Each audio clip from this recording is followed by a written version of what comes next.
بسم اللہ الرحمن الرحیم۔ السلام علیکم۔ Welcome to my YouTube channel Huriya. قرآن عظیم فاتحۃ الکتاب، اساس الکتاب، الکتاب، القرآن، سبع مثانی الکافیہ سورہ فاتحہ کو کہتے ہیں۔ جب یہ سورہ نازل ہوئی تو شیطان کو بڑی تکلیف ہوئی اور اس نے چیخ مارے غم سے اور اپنے آپ کو لوہے سے مارا۔ یہ سورہ عرش کے خزانے سے نازل ہوئی۔ یہ اپنے پڑھنے والے کی کفایت کرتی ہے، یعنی اس کے لیے کافی ہے۔ حدیث شریف میں ہے کہ اس سورہ میں ہر بیماری سے شفا ہے، زہر سے بھی شفا ہے، یعنی زہر کا اثر بھی ختم ہو جائے گا۔ ایک صحابی کے سر میں درد تھا، دوسرے صحابی نے ان کے کان میں سورہ فاتحہ پڑھی تو درد ٹھیک ہو گیا۔ اس پر رسول اللہ صلی اللہ علیہ وآلہ وسلم نے فرمایا کہ یہ القرآن ہے اور یہ ہر بیماری کی شفا ہے۔ ایک مرتبہ صحابہ کرام کہیں سے گزرے، راستے میں دیکھا کہ ایک شخص پاگل تھا جس کو لوہے کی زنجیروں سے باندھا گیا تھا۔ اس شخص پر ایک صحابی رضی اللہ تعالیٰ عنہ نے 3 دن تک سورہ فاتحہ پڑھی تو وہ ٹھیک ہو گیا۔ رسول اللہ صلی اللہ علیہ وآلہ وسلم نے فرمایا، جب تو اپنا پہلو بستر پر رکھے سونے کے لیے لیٹے اور فاتحۃ الکتاب، سورہ فاتحہ اور قل ھو اللہ احد، سورہ اخلاص پڑھی تو موت کے سوا ہر چیز سے امن میں ہوگا۔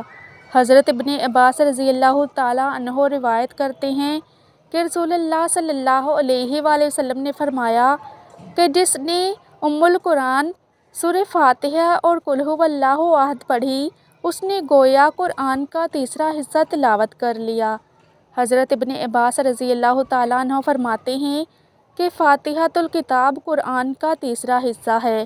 ایک مرتبہ رسول اللہ صلی اللہ علیہ وآلہ وسلم ایک صحابی رضی اللہ تعالیٰ عنہ کی طرف متوجہ ہوئے اور فرمایا، کیا میں تمہیں قرآن کا افضل ترین حصہ نہ بتاؤں؟ پھر آپ صلی اللہ علیہ وآلہ وسلم نے سورہ فاتحہ تلاوت فرمائی۔ حضرت انس رضی اللہ تعالیٰ عنہ سے روایت ہے کہ رسول اللہ صلی اللہ علیہ وآلہ وسلم نے فرمایا کہ اللہ تعالیٰ نے مجھ پر جو احسانات فرمائے ہیں ان میں مجھے یہ بھی عطا فرمایا کہ اے محبوب صلی اللہ علیہ وآلہ وسلم، میں نے تجھے فاتحۃ الکتاب عطا فرمائی ہے، یہ میرے عرش کے خزانوں میں ہے۔ پھر میں نے اسے اپنے اور تیرے درمیان نصف نصف تقسیم کیا ہے۔ امام دارمی رحمۃ اللہ علیہ نے روایت کیا ہے کہ جو شخص سورہ فاتحہ اور آیت الکرسی اپنے گھر میں تلاوت کرتا ہے، اس دن اس کے گھر والے انسان اور جن کی آنکھ سے بچے رہتے ہیں، ان کے شر سے محفوظ رہتے ہیں۔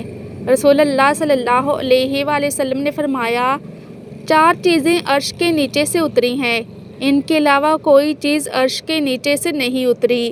الکتاب سورہ فاتحہ، آیت الکرسی، سورہ بقرہ کی آخری آیات، سورہ کوثر۔ رسول اللہ صلی اللہ علیہ وآلہ وسلم نے فرمایا کہ سورہ فاتحہ اتنی کفایت کرتی ہے کہ جتنی کفایت قرآن کا کوئی اور جز نہیں کرتا۔ اگر فاتحۃ الکتاب کو میزان کے ایک پلڑے میں رکھا جائے اور پورے قرآن کو دوسرے پلڑے میں رکھا جائے تو سورہ فاتحہ قرآن سے 7 گنا زیادہ ہوگی۔ رسول اللہ صلی اللہ علیہ وآلہ وسلم نے فرمایا، جس نے سورہ فاتحہ پڑھی اس نے گویا تورات، زبور اور انجیل پڑھی۔ بزرگوں نے فرمایا ہے کہ جب تو کسی کام کا ارادہ کرے تو سورہ فاتحہ پڑھ لیا کر، انشاءاللہ تعالیٰ تیرا وہ کام پورا ہوگا۔ یہ بھی فرمایا گیا ہے کہ اللہ تعالیٰ نے 104 کتب نازل فرمائیں۔ ان 104 کتب کے علوم 4 کتابوں تورات، زبور، انجیل اور قرآن مجید میں رکھے۔ قرآن مجید کا علم اس کی صورتوں میں رکھا اور ان سب صورتوں کا علم سورہ فاتحہ میں رکھا۔ بس جس نے سورہ فاتحہ کی حقیقی تفسیر کو جان لیا، اس نے تمام نازل شدہ کتب کی تفسیر کو جان لیا۔ سبحان اللہ۔ رسول اللہ صلی اللہ علیہ وآلہ وسلم نے فرمایا، شفا طلب کرو ان الفاظ سے جن سے اللہ تعالیٰ نے مخلوق کے حمد کرنے سے پہلے خود اپنی حمد فرمائی، اور ان الفاظ سے شفا طلب کرو جن سے اللہ تعالیٰ نے اپنی مدح خود فرمائی۔ عرض کیا گیا ہے، اے اللہ کے نبی صلی اللہ علیہ وآلہ وسلم، وہ الفاظ کیا ہیں؟ فرمایا سورہ الحمدللہ اور سورہ قل هو اللہ احد۔ پھر آپ صلی اللہ علیہ وآلہ وسلم نے فرمایا جسے قرآن شفا نہیں دیتا اسے اللہ تعالیٰ بھی شفا نہیں دیتا۔ رسول اللہ صلی اللہ علیہ وآلہ وسلم نے فرمایا وہ نماز جس میں سورہ فاتحہ نہ پڑھی جائے وہ نامکمل ہے۔ یہ بھی فرمایا ام القرآن سورہ فاتحہ دوسری تمام آیات کا عوض ہے لیکن دوسری آیات اس کا عوض نہیں۔ حضرت محمد بن کعب القرظی رحمۃ اللہ علیہ فرماتے ہیں کہ سورہ فاتحہ بسم اللہ کے ساتھ 7 آیات ہیں، یعنی بسم اللہ الرحمن الرحیم پڑھنا ضروری ہے۔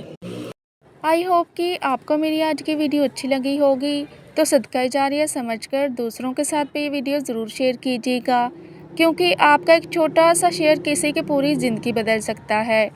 تو مزید ایسی ہی اسلامک ویڈیوز کے لیے میرے چینل کو سبسکرائب کرنا مت بھولیے گا، تاکہ آپ کو میری ہر نئی اپلوڈ ہونے والے ویڈیوز کا نوٹیفیکیشن ٹائم پر ملتا رہے۔ جزاک اللہ۔ خوش رہیں اور خوشیاں بانٹیں۔